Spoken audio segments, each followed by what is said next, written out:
नमस्कार दोस्तों, मैं राहुल यादव आरवीएस महाविद्यालय के ऑनलाइन प्लेटफॉर्म पे आप सबका स्वागत करता हूं। दोस्तों, पिछली क्लास में हमने हार्वेस्टिंग के बारे में पढ़ा था। जो आज का हमारा टॉपिक है, ये है हमारा टॉपिक आज स्टोरेज के बारे में। हम स्टोरेज के बारे में पढ़ेंगे। तो आइए शुरू करते हैं हम आज की अपनी क्लास को। सबसे पहले स्टोरेज या भंडारण क्या होता है, इस पर हम चर्चा करते हैं। स्टोरेज या फिर भंडारण। फसल तो पकने पर कटती है, लेकिन खाद्यान्न दानों का प्रयोग लगातार होता है।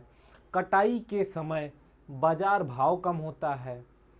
जब फसल हमारी पकती है तब उसकी कटाई होती है, लेकिन हमें जो खाद्यान्न होते हैं, खाने के लिए दाने की आवश्यकता हमें हमेशा पड़ती है, या फिर उसका प्रयोग लगातार हमेशा होता है। और जब फसल की कटाई होती है तो उस अवस्था में क्या होता है, उस कंडीशन में कि बाजार का जो भाव होता है वो भी कम होता है। तो इन सब से बचने के लिए हमें, या फिर फसल को लंबे समय तक फसल के दानों को रखने के लिए, हमें खाने की आवश्यकता को पूरी करने के लिए हमें स्टोरेज करने पड़ती है, यानी भंडारण करने की आवश्यकता होती है। क्या करने की आवश्यकता होती है? भंडारण करने की आवश्यकता होती है। खाद्यान्न फसलों में जैसे तिलहन हो गया, बीज हो गया और चारों का भंडारण आवश्यक है। किसका किसका? तिलहन हो गया, खाद्यान्न हो गया, और उसके बाद बीज हो गया, उसके बाद चारे हो गए। चारे यानी कि पशुओं को खिलाए जाने के लिए चारे का भी भंडारण करना पड़ता है, क्योंकि हमेशा एक जैसी जलवायु तो होती नहीं कि हमेशा पशुओं को हरे चारे मिलते रहें या फिर पौष्टिक चारे उनको मिलते रहें। इसलिए चारों को भी भंडारित किया जाता है। तो आइए हम देखते हैं आगे कैसे किया जाता है चारों को भंडारित और खाद्यान्नों को। तो खाद्यान्न और तिलहनों का भंडारण हम पहले पढ़ेंगे। Storage of food grains and oil seeds.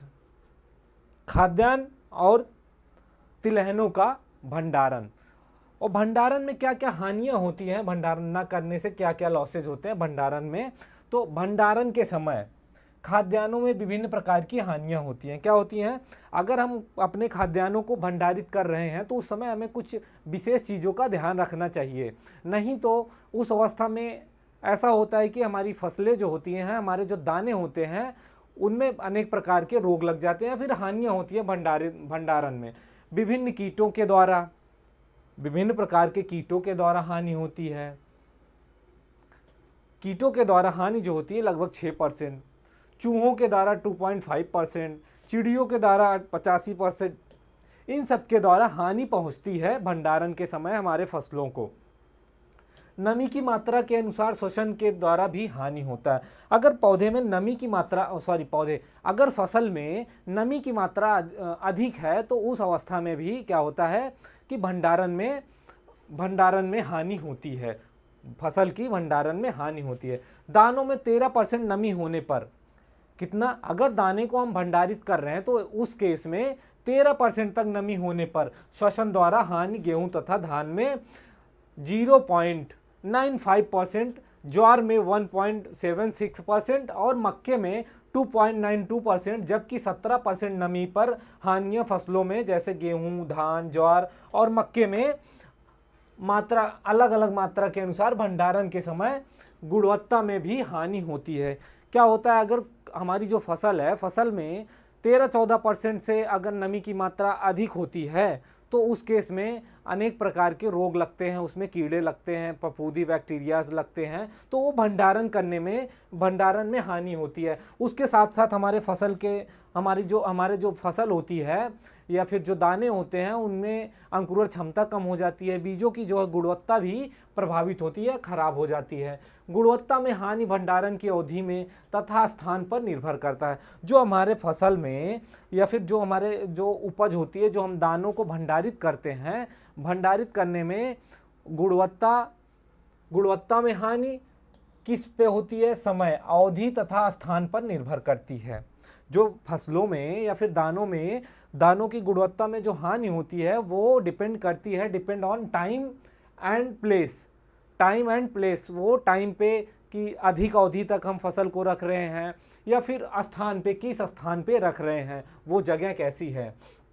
ज्वार और धान में प्रोटीन और स्वतंत्र एमिनो अम्ल कम हो जाते हैं। क्या होते हैं? अगर ज्वार और धान की बात करें तो ज्वार और धान में जो एमिनो अम्ल होता है वो कम हो जाता है। ज्वार में धान की अपेक्षा इलेक्ट्रॉक्सिन अधिक होता है। क्या होता है? अफ्लाटॉक्सिन अधिक होता है जो किसमें? ज्वार में, धान की अपेक्षा। तो ये हानियां होती हैं। सुरक्षित भंडारण के लिए दानों में नमी की मात्रा, अगर हमें सुरक्षित भंडारण करना है या फिर जो भंडारण करना है हमें अपने उपज का, यानी प्राप्त जो दाने हैं, जो फसल हैं, तो उनमें नमी की मात्रा का विशेष ध्यान रखना चाहिए। तो धान और ताजे चावल की बात करें तो उनमें नमी की मात्रा जो होनी चाहिए 14% होनी चाहिए। वहीं अगर हम गेहूं, जौ, मक्का, ज्वार, बाजरा और दलहन की बात करें तो उनमें नमी की मात्रा 12% होनी चाहिए। कितना? 12%। मूंगफली की बात करें या फिर सरसों या राई, मूंगफली, सरसों या राई, अगर हम इसको भंडारित कर रहे हैं, इन फसलों को भंडारित कर रहे हैं, तो उस केस में उनमें नमी की मात्रा 6% होनी चाहिए। कितना? नमी की मात्रा 6% होनी चाहिए। बीज भंडारण पे आइए हम देखते हैं। बीज भंडारण, स्टोरेज ऑफ सीड, दैहिक परिपक्वता पर अंकुरण और वृद्धि क्षमता बीज में सर्वाधिक होती है। क्या होती है? दैहिक परिपक्वता और दैहिक परिपक्वता पर अंकुरण और वृद्धि क्षमता बीज में अधिक होती है। अगर बीज जो हैं अच्छी क्वालिटी के हैं, ठीक से पके हुए अच्छे हैं, तो अंकुरण और वृद्धि क्षमता में बहुत अधिक जो है, बहुत अधिक वो करते हैं। जैसे कि दैहिक परिपक्वता पर अंकुरण और वृद्धि क्षमता बीज में सर्वाधिक होती है। क्या होती है? सर्वाधिक होती है। इसके बाद बीज बिगड़ने लगते हैं और अंत में सजीवता नष्ट हो जाती है। क्या होती है? जीवों की जो बीज होते हैं उनकी सजीवता नष्ट हो जाती है। एक बार अगर बीज बिगड़ने लगते हैं या फिर बिगड़ जाने की क्रिया शुरू हो जाती है तो फिर उसको ठीक नहीं किया जा सकता, उसकी पूर्व स्थिति में नहीं ला जा सकता और ना ही उसको समाप्त किया जा सकता है। बीज की उम्र तथा मृत्यु विभिन्न अवधि पर होती है। क्या होती है? बीजों की जो सजीवता होती है वो विभिन्न प्रकार के, जो उनकी उम्र और मृत्यु जो होती है वो अवधि पर होती है। इसके बिगड़ने की अवधि के अंतर के आधार पर भंडारण को 3 अवस्थाओं में बांटा गया है। कितने? 3 अवस्थाओं में। प्रथम, उच्च जीवितता को अवधि में बीज नहीं बिगड़ता। जो उच्च जीवितता की अवधि होती है उसमें बीज नहीं बिगड़ते हैं। उच्च जीवितता की बात करें तो फिर इसमें क्या होता है? द्वितीय उक्त से कम अवधि में जब अंकुरण निम्न स्तर पर पहुंचता है। और तृतीय की बात करें तो बिगड़ने की गति बहुत धीमी होती है लेकिन बीज मर जाते हैं। और अच्छे प्रकार के भंडारण में प्रथम चरण की अवधि को बढ़ा दिया जाता है और बिगड़ना कम हो जाता है। क्या हो जाता है? जो बीज बिगड़ना शुरू हो जाते हैं वो कम हो जाते हैं। बीजों को 3 भागों में उनकी मृत्यु अवधि 3 भागों में बांटी गई है। जो प्रथम अवधि है प्रथम उच्च जीवितता, इस केस में क्या होता है कि जो बीज होते हैं ये, इनमें अंकुरण क्षमता ठीक ठाक बनी होती है और ये बीज बोने के लिए उपयुक्त होते हैं। आगे हम बात करेंगे भंडारण यानी स्टोरेज की। ताप और नमी, क्या? ताप और नमी, उसके साथ साथ बीज की जो सापेक्षिक आर्द्रता को कम करके फफूंदी की सक्रियता को बीज का खराब होने से रोका जा सकता है। क्या किया जा सकता है? तापक्रम और नमी यानी कि सापेक्षिक आर्द्रता को अगर हम कम करेंगे तो उस केस में फफूंदी की सक्रियता को रोका जा सकता है, बीज को खराब होने से रोका जा सकता है।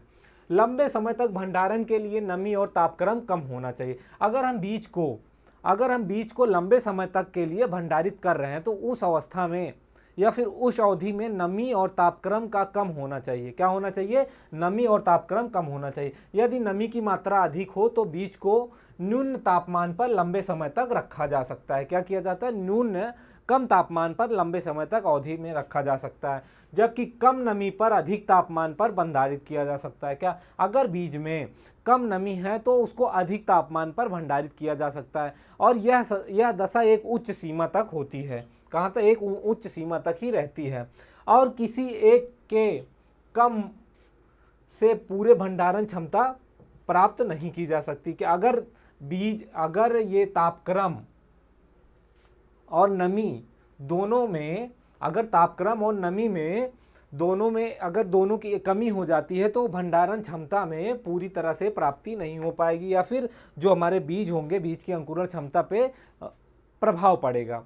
आगे हम बात करेंगे चारे का भंडारण। जैसा कि हम जानते हैं पशुओं के लिए हमेशा हरे चारे तो उपलब्ध नहीं होते हैं। तो इस अवस्था में क्या करते हैं कि हरे चारे को भंडारित करते हैं। कैसे करते हैं? अच्छा दूध और मांस उत्पादन के लिए हरा, पौष्टिक तथा स्वादिष्ट चारा होना आवश्यक है। क्या? अगर अच्छा दूध और मांस हमें प्राप्त करना है पशुओं से, तो उनके लिए हरा और पौष्टिक चारे की आवश्यकता होगी। और पूरे वर्ष साल भर तो मुश्किल है कि हरा चारा और पौष्टिक चारा मिलता रहे। लेकिन विपरीत जलवायु दशाओं के कारण पूरे साल यह उपलब्ध नहीं हो पाता है हरा चारा। तो बहुत उच्च तथा न्यून तापक्रम करके, या तो अधिक गर्मी या तो कम तापमान के कारण गर्मी तथा दक्षिण भारत में तथा जाड़ों में उत्तरी भारत में चारे की आवश्यक कमी आ जाती। क्या हो जाता है? जब तापमान बहुत कम अधिक हो जाता है, या फिर बहुत कम हो जाता है या बहुत ज़्यादा हो जाता है, तो उस अवस्था में चारे की कमी हो जाती है। तो इससे बचने के लिए, या फिर सिंचाई की कमी के कारण गर्मी में दक्षिण भारत में हरा चारा पैदा कर पाना कठिन हो जाता है। इस समस्या के निवारण के लिए चारे को सूखे चारे अथवा हेज या फिर साइलेज के रूप में भंडारित करते हैं। क्या करते हैं? जो चारे हरे चारे होते हैं उनको सूखा चारे के रूप में हे या फिर साइलेज बना के साइलेज के रूप में भंडारित करते हैं। इसको हे अथवा सूखा चारा क्या होता है, कैसे बनाया जाता है? तो सूखा चारा बनाने के लिए फसल को एकदम सुखाकर क्या करते हैं? सूखा चारा बनाने के लिए फसल को एकदम सुखाकर फसल पकने से पहले काट कर सुखाकर भंडारित किया जाता है। क्या किया जाता है? फसल को काट के सुखाकर भंडारित किया जाता है। अगर भारत की बात करें तो भारत में पशुओं का जो सबसे प्रचलित चारा है वो धान्य के भूसा और मिलेट फसलों का होता है। धान फसलों का भूसा या फिर मिलेट फसलों का होता है। जबकि इसे बिल्कुल सूखी पकी अवस्था में काटा जाता है तो अधिकांश कार्बोहाइड्रेट और प्रोटीन जो है दानों में चले जाते हैं और चारों में पोषक तत्वों की क्या हो जाती है? कमी हो जाती है। साथ ही तने अधिक लिग्निन में एकत्रित हो जाता है। इसके लिए सूखे चारों में पोषक तत्व कम हो जाते हैं।